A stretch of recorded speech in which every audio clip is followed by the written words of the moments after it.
গণ অধিকার পরিষদের চেয়ারম্যান বিপি নূরে ও তার সদস্যদের উপর আক্রমণ করে পুলিশ সেনাবাহিনী মন করে তাদের উপর লাঠিচার্জ করলে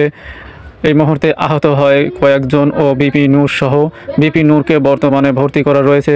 ঢাকা মেডিকেল কলেজ হাসপাতালে।